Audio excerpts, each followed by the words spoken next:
Minister Tang. We are very happy to be with you today from Taiwan as part of Montreal Connect. I'm Cécile Pelletier. I'm a journalist at Le Monde. After a career as a programmer, you took part in the Sunflower Movement in March 2014 as a civic hacker, and 2 years later, you were appointed as Taiwan as a Minister of Digital Minister of Taiwan. You're a global voice about digital democracy. You use open source web tools to increase transparency and low crowdsourcing. If you agree, we will discuss for half an hour the ingredients of Taiwanese digital participatory democracy that you used recently to fight against COVID. Yeah, certainly. I think I first wrote about it in the major international media in Le Monde, actually, not the COVID part, the digital democracy part. That was like 4 years ago, in 2016. I just pasted the link to you. Yeah. I remember about that, and I'm very happy because you will be able to tell us about the following of the story. Yes. So, also, you are only 39 years old. You have already lived several lives. How does one go from programmer to civic hacker and then to minister? Yeah, it's very interesting to me because my research topic was always like about swift trust, about internet governance and rough consensus and people with various different positions, how to make sure that we can be on the same page and share common values. And of course, we made a lot of efforts to make tools to make that sort of consensus possible across space and time. But it's not until the Sunflower Movement, which was in 2014, when we occupied the parliament for 3 weeks, do we actually get 500,000 people on the street deliberating the cross-strait service and trade agreement, as it were, which includes aspects, for example, about whether to allow PRC, that's People's Republic of China, regimes, components in our then new 4G infrastructure. So it's very interesting because nowadays, everywhere in the world, people are having the same discussion based on 5G. And in a sense, we pioneered this on-the-street deliberation that nevertheless got accepted at end of 2014 as the national direction by the premier at the time, Mao Zhiguo. And so I was then invited to be a reverse mentor. These are people under 35 years old that work closely with ministers in the cabinet to point out new directions. And so I worked with Minister Jacqueline Tsai at the time. And so in a sense, the work that I'm doing now as the digital minister is just an extension, like an intern promoted into full-time so that I can work on the same facilitative role. Instead of giving order or receiving order, I'm merely a channel upon which that the civil society, the movement on one side, and the government on the other side, I'm at this kind of Lagrange point that facilitates bidirectional communication and mutual trust. And indeed, that enable us to counter the pandemic with no lockdown and also counter the infodemic, that's the disinformation crisis, with no takedowns. What are your current missions as a minister? Yeah, I'm in charge of 3 areas. One is open government, so that includes our national open government action plan, our open data plan, and so on. So that's more about transparency and participation from the angle of the government. But I'm also in charge of social innovation, which includes new ideas like quadratic voting or distributed ledgers or things like that that didn't come from the public sector at all. Rather, they come from the social sector, usually as open innovations, but they often run into some existing, more archaic regulations that's in the way of those social innovations. So how to make sure that the social innovations actually is open and empower the people closest to the pain to deploy such innovations rather than being over concentrated on sometimes multinational like industrial companies. That's the lessons that we learned in the past few years about forming a social norm, and that social norm can also regulate co-governance such as Facebook when it comes to the norms online. So that's the social innovation part. I'm also in charge of youth engagement, because people in Taiwan, even long before they have the right to vote, for example, people who are 15 or 16 years old are nevertheless very engaged with democracy. So how to make sure that their voices are heard, especially around issues like sustainability and climate. They actually are have more stake than people who are of voting age. But our existing democratic institutions are not designed to include people who are not of voting age into decision making. So how to make their voices count is also my mandate. Thank you. For many in recent years, Taiwan has been seen as a pioneer in participatory government. Yes. What is the philosophy pursued by your government in this area? Well, in a sense, it's very easy, right? It's about trusting the people. And we trust the people by making sure that the state is transparent to the citizens, not asking the citizen to be transparent to the state, which would be totalitarianism, right? Or at least authoritarianism. And by radical transparency, which is making sure that people understand not only the what of policy, but also the why of policy making, the how of policy making. And also by making sure that whenever there's a new innovation that comes from the civil society, we immediately embrace and amplify those ideas instead of making any top-down orders. And this is, so I'll do this again. And this is, I think, even more apparent during the pandemic, because the way to fight pandemic has been always, like the intuition, is to increase interpersonal distance, like closing borders, locking down cities, stopping gatherings, and so on, which inevitably lead to an increase in distrust.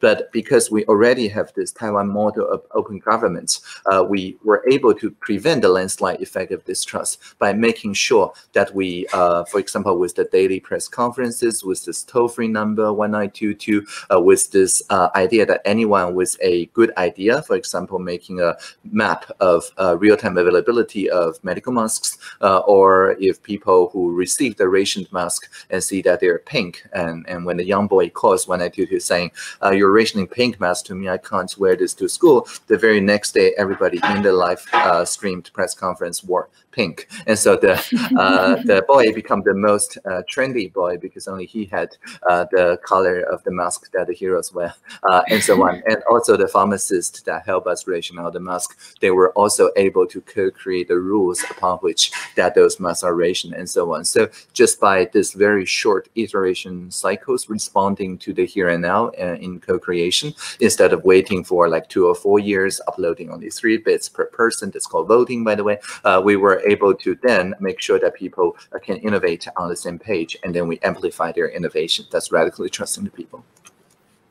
Thank you. After the Sunflower Movement, as a member of a group of civic-minded hackers and coders, well known as GovZero, you contributed to the development of the platform Taiwan in partnership with the government. For the past 5 years, Taiwan has been experimenting with it.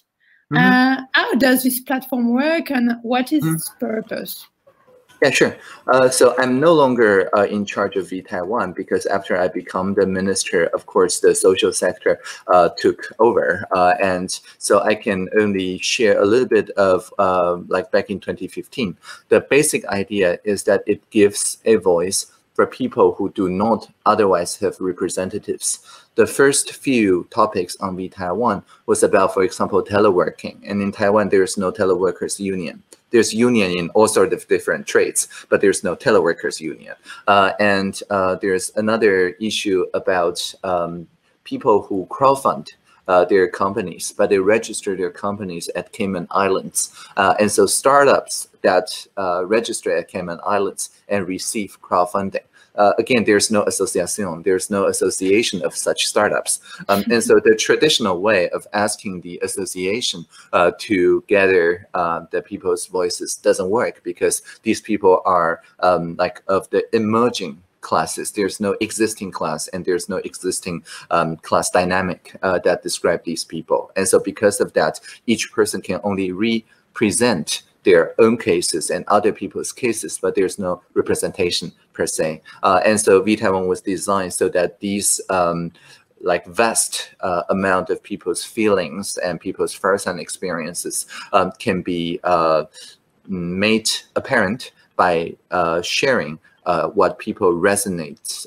with each other, what kind of points get across the aisle acceptance, what's the rough consensus, meaning the common values despite the different positions, so that, for example, on UberX, which was a very hotly debated topic in 2015, we end up having the rough consensus around insurance, around registration, about fair taxation, and so on. So nowadays, Uber is a registered taxi fleet in Taiwan, the Q taxi, and the existing taxi fleets and co-ops can also enjoy like surge pricing and dynamic pricing and so on, innovations that Uber brought about. So it's truly something that is a common value among those different positions. So yeah. And recently, I think the latest issue being tackled on vTaiwan is the open parliament. That's part of the open government partnerships network about how the legislature can incorporate more transparency, accountability, and participation and inclusion, very important, in their daily work. So it's not about the legislator asking people about opinions on any particular legislation, but on how the legislature works. And so I think that's what the vTaiwan people are working on nowadays. I'm still paying active attention of what's being deliberated on vTaiwan, but most of my energy now is focused on a newer platform called join.gov.tw. It's not technically newer because it started at roughly the same time as vTaiwan, but after I become the digital minister, we have greatly expanded the area on which that we can have a, for example, petition in the joint platform, or participatory budgeting, or any of those regulatory pre-announcement that goes on usually for 60 days, and also the ongoing auditing and accountability of the more than 2,000 government projects. And all these are on the same platform, join.gov.tw. Okay.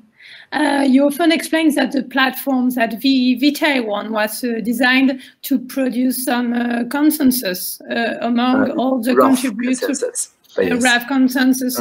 How is it possible, and why is it so important to produce rough consensus?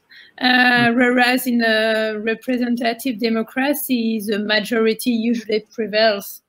Yeah, the idea about rough consensus has its roots in the internet governance, because the idea of the internet is that operators of various networks, various software designers, and people who use those software only agree to join the internet rather than their regional or national network, because people understand that joining the internet makes sure that there could be innovations that benefits everyone, and those innovations does not need to ask for permission from any authority whatsoever. If you don't like the innovation, well, you just don't connect to it. You just don't accept that particular innovation's connection, and so on. So it's very much running on the idea of rough consensus, meaning that people generally feel they can live with the direction of a new innovation.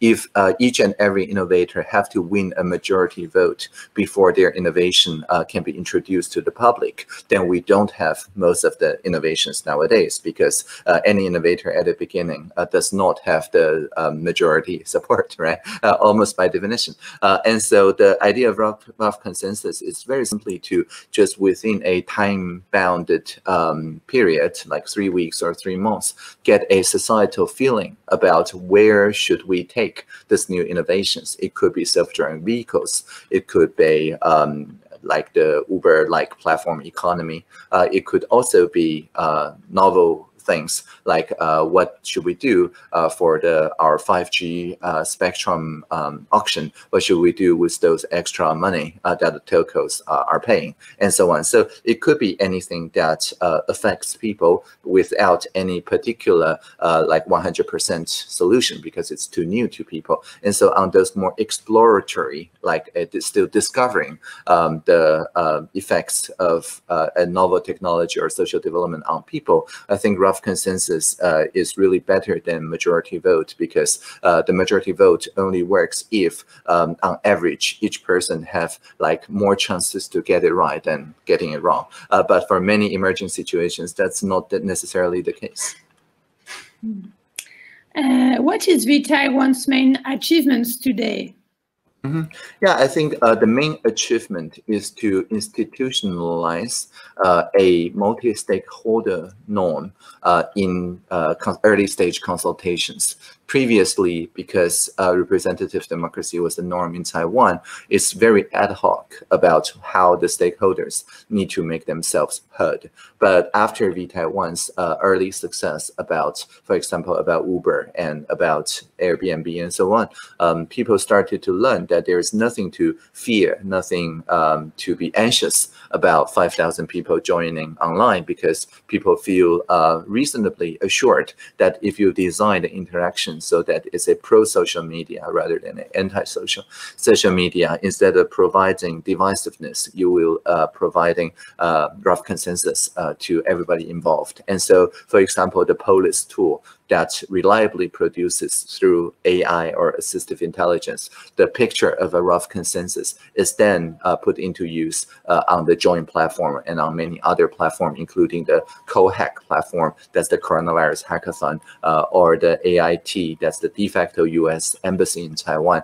We also have 4 digital dialogues using police. So all of this rides on the success of Taiwan and the idea of multi-stakeholder rough consensus, in addition to representative democratic norms.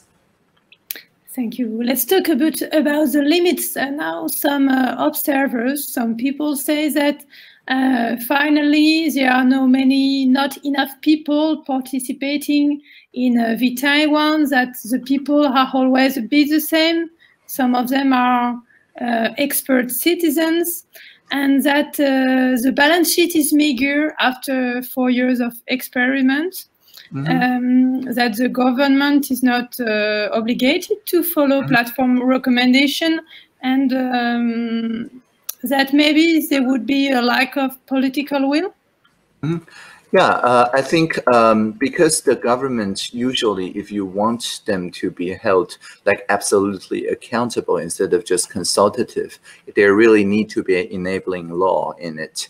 And so for this legislative session, I think we're going to bring again, because it was not passed on the previous session, the Digital Communication Act, which inspired by Taiwan will add for everything regarding internet governance and emerging technologies, a Taiwan-like process must be run, and the administration is bound to be held accountable to its recommendations, instead of like nowadays, which maybe the parliament, maybe administration, each provides some responses, but they are certainly not required by law.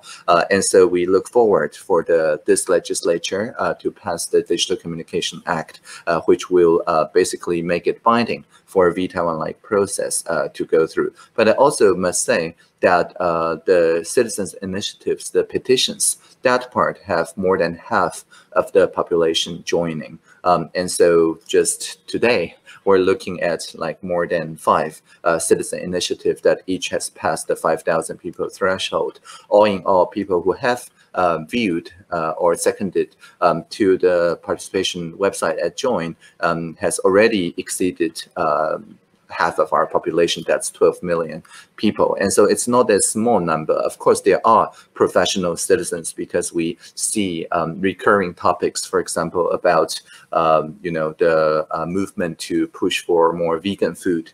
That's very active, and there's a lot of activities on the Join platform about that. But I wouldn't worry about it only being a handful of people participating. The Join platform really reaches a very broad citizenry.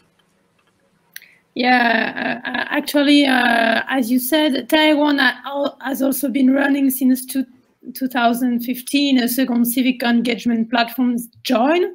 What are its principles and how does it differ from VTaiwan? What is the difference? Yeah.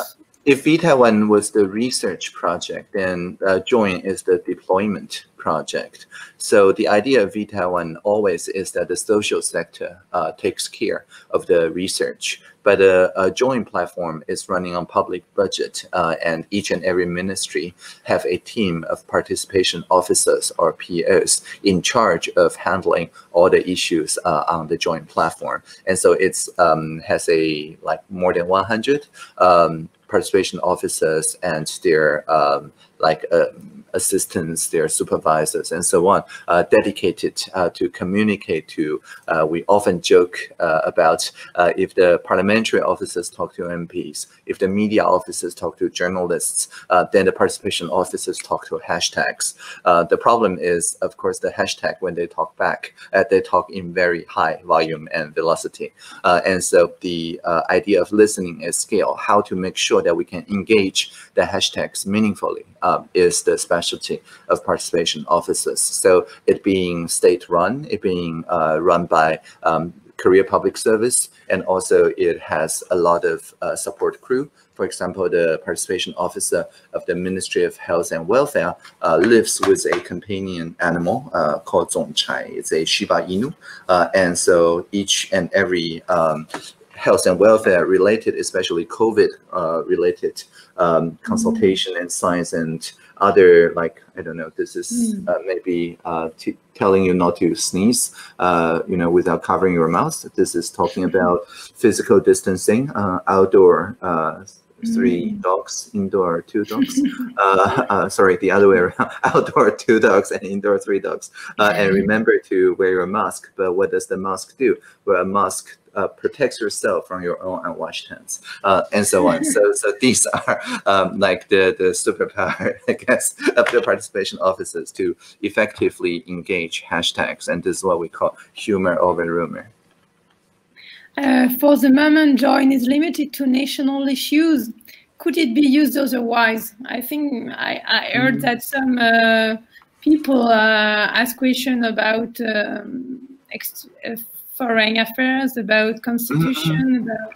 There's, as I mentioned, the AIT at 40 digital dialogues is our first try at making this more about a bilateral relationship. So we talk about how to promote Taiwan's role in the global community with the de facto U.S. embassy, how to promote the U.S.-Taiwan economic and commercial relationships. You may have heard some recent developments on that front, and also a secure Taiwan, as in promoting security cooperation and also people-to-people ties. So Polis, which is inspired by VTaiwan, has been deployed on such bilateral relationships. And we also look forward to use this kind of methods more for common issues like the coronavirus hackathon, the CoHack, which not only has US as a co-organizer, but also people from Japan, Hungary, Germany, UK, Canada, and so on, all participated as well. And these are all using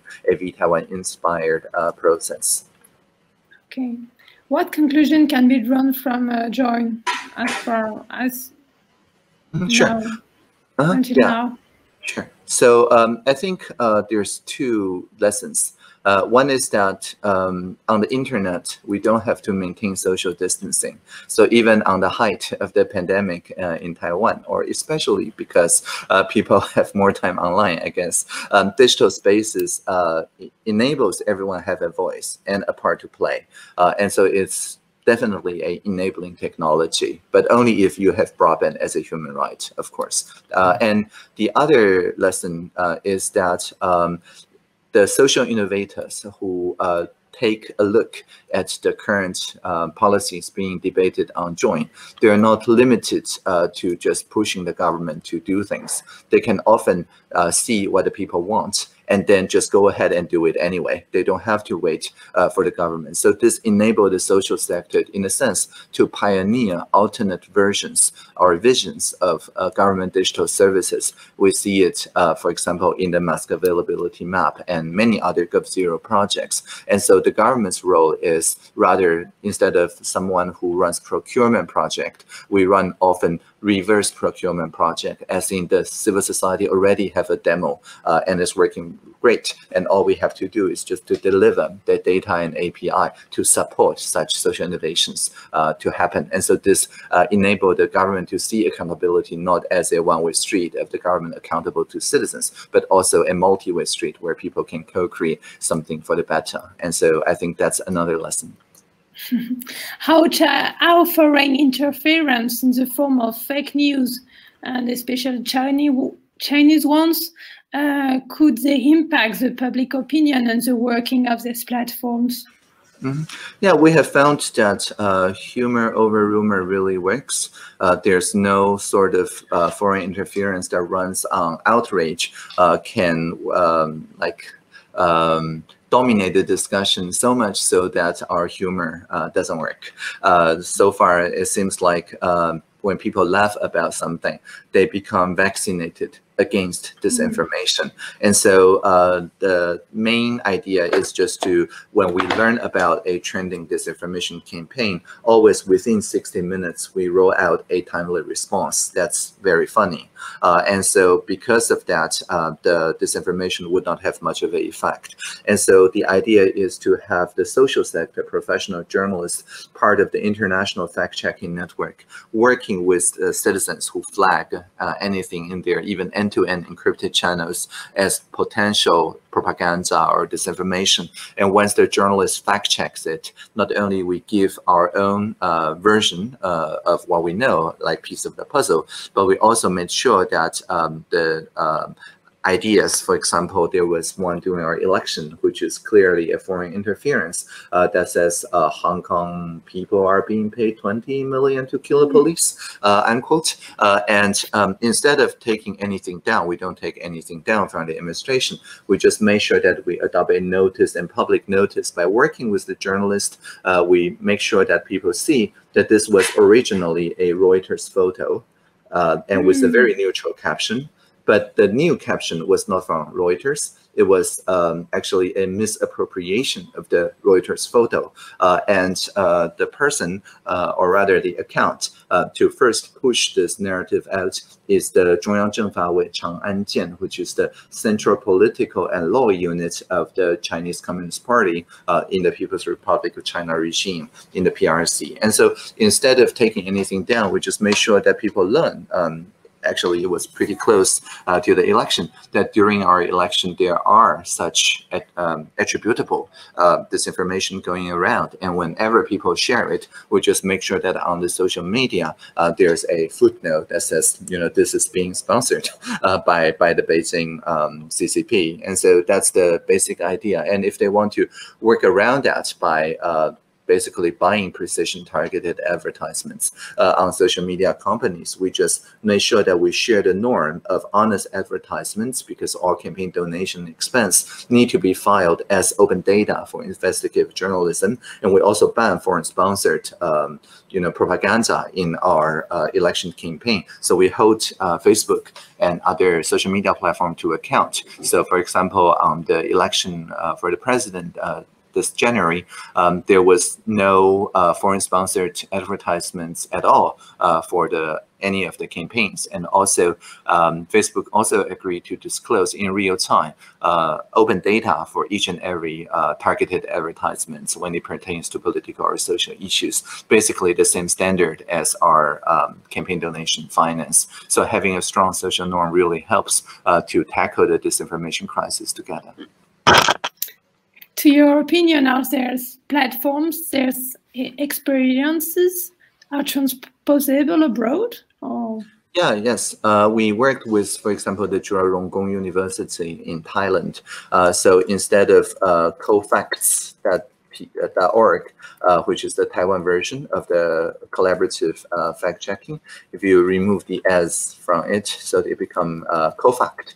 .org, then you get into a Thai version of it because it's entirely open source, part of a GovZero initiative. So people in Thailand, even though they may start working on less political issues like food and drug and other health-related disinformation, still they can very easily get people into this habit of sending messages to fact-checking.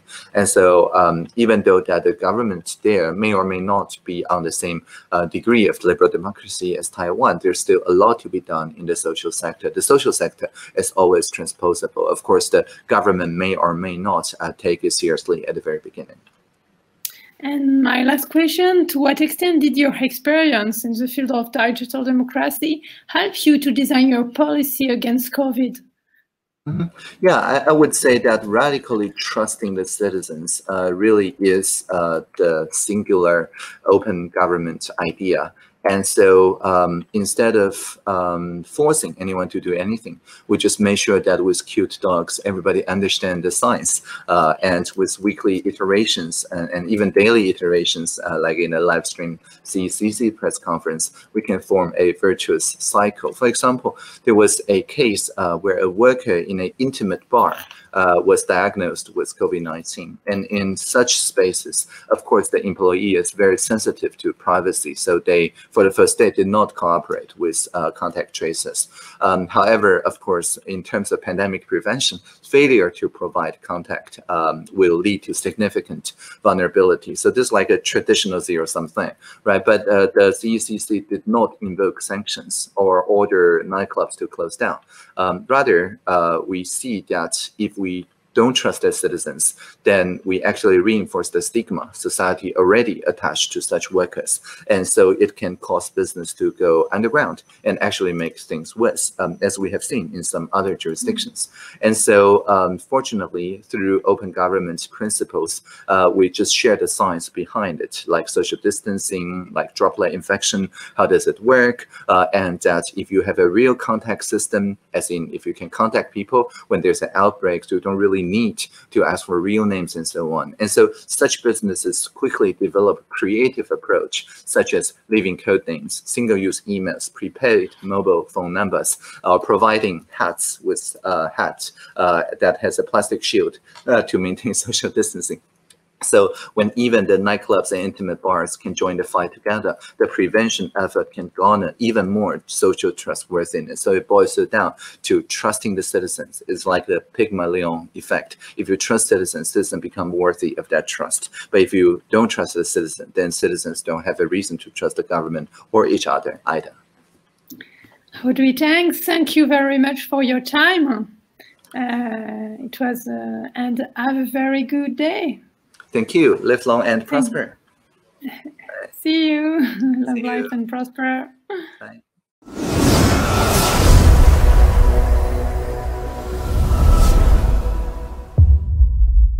Le cabinet créatif appuie chaque année 20 entreprises ou organismes du milieu culturel et créatif. Il les aide à planifier leurs exportations, à cibler et développer leur marché. Quand la créativité rayonne, c'est tout Montréal qui brille.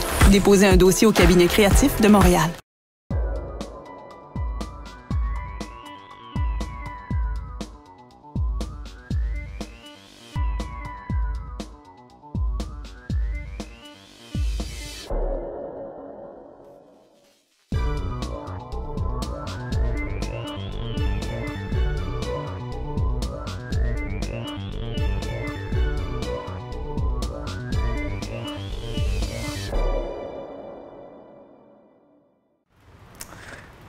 Alors, re-bienvenue sur le plateau de MTL Connect. Welcome back to the live stage at MTL Connect. J'espère que vous avez bien profité de la programmation qu'on vous a préparée jusqu'à présent.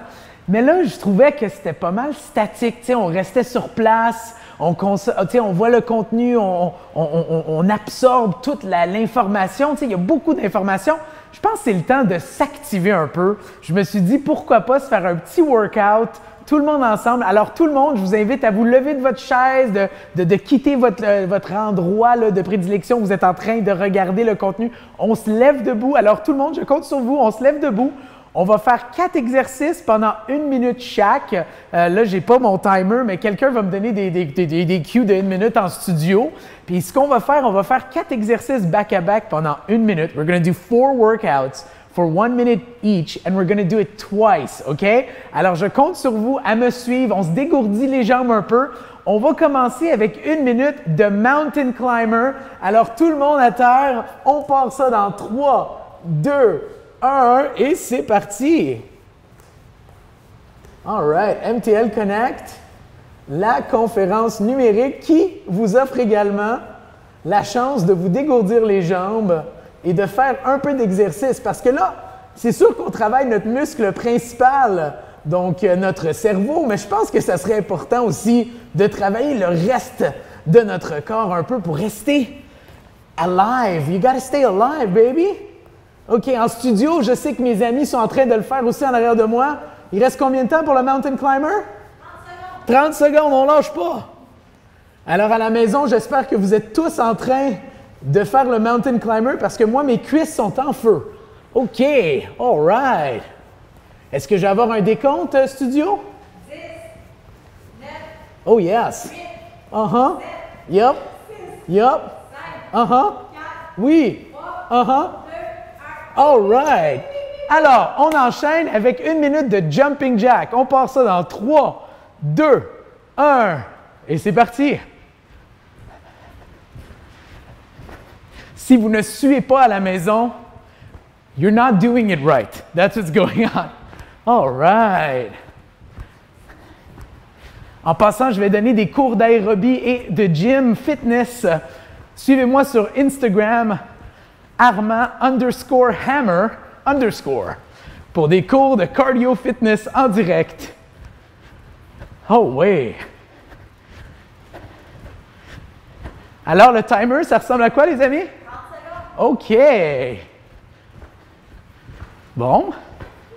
Tu sais, quand on n'a pas un public, on ne sait pas si les gens participent avec moi. J'espère. Ah ouais!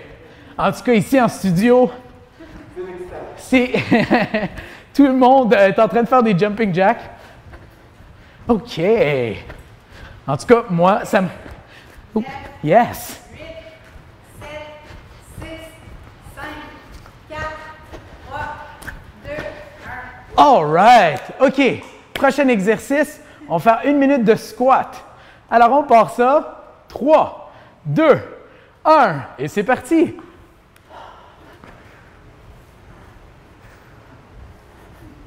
Attends, on garde les mains en avant.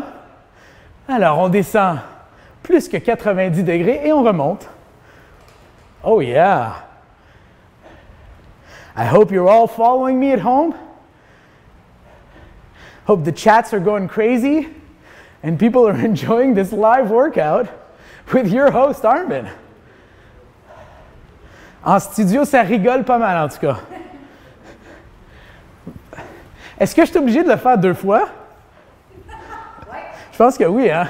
Je me suis embarqué là-dedans. Je pense que personne ne va me suivre, mais au moins... Il reste 20 secondes. Hey boy! 20 secondes avant 1 autre minute, avant 4 autres minutes. Dans quoi je me suis embarqué?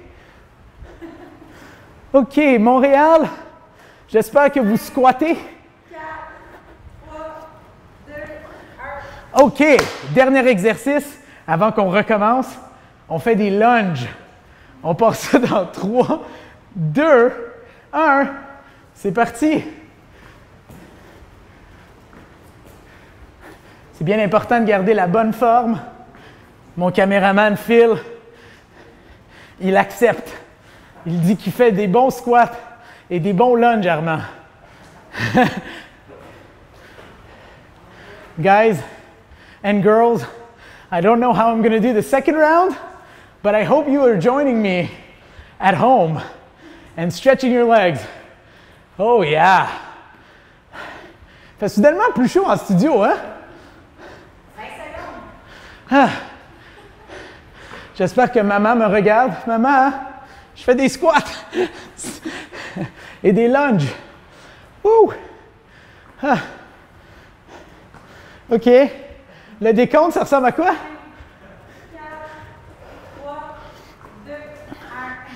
OK, ça c'était la round numéro 1 de notre petit segment d'entraînement.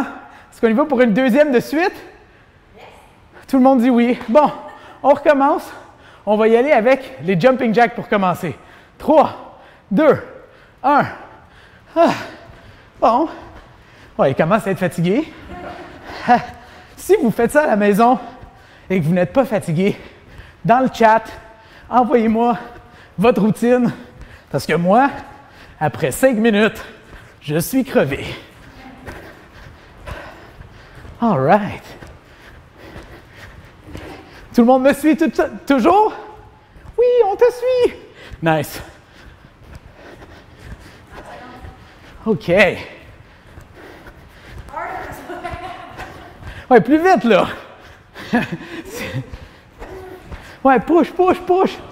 Ce bootcamp est présenté par le Printemps numérique. Oh, yeah. Quand on dit autre tâche connexe, c'est ça.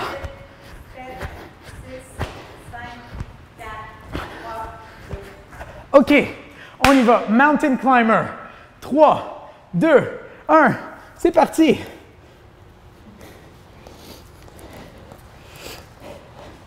N'oubliez pas de télécharger l'application pour le réseautage de ce soir. À partir de 18 h, un monde virtuel vous attend.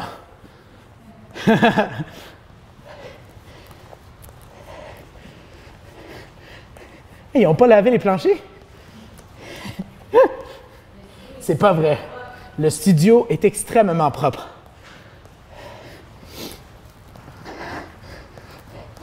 J'essaie de me distraire de ma fatigue inévitable après 6 minutes d'exercice. OK. Après ça, en passant, vous allez avoir un animateur de remplacement parce que Armand ne sera plus disponible.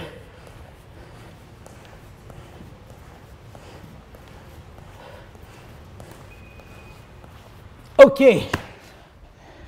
Super. On enchaîne avec les squats. On part ça dans 3, 2, 1 et c'est parti.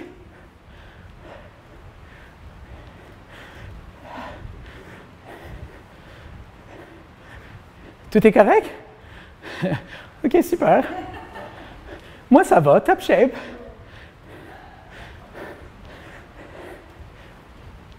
Vous pouvez réserver votre place demain pour notre cours de groupe. On va faire ça tous les jours.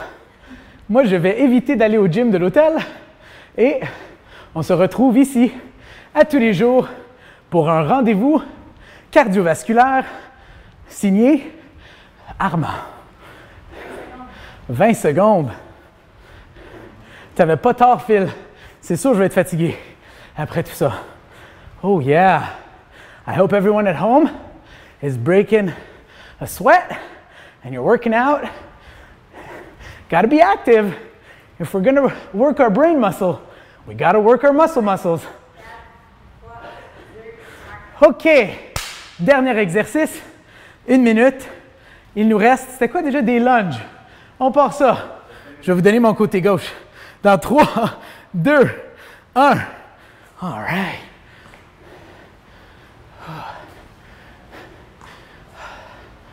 Là, il commence à être fatigué. Ses lunges sont de moins en moins droits. OK. Il en arrache. Ouh.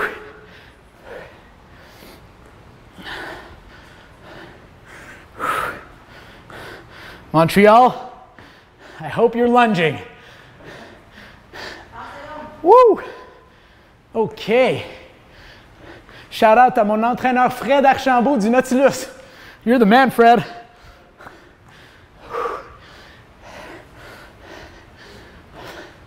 Combien de temps? 15 secondes. Oh boy! Ils sont longues les dernières 15 secondes. Oh!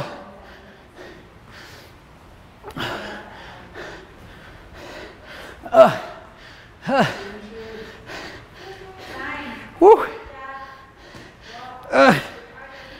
Ouais!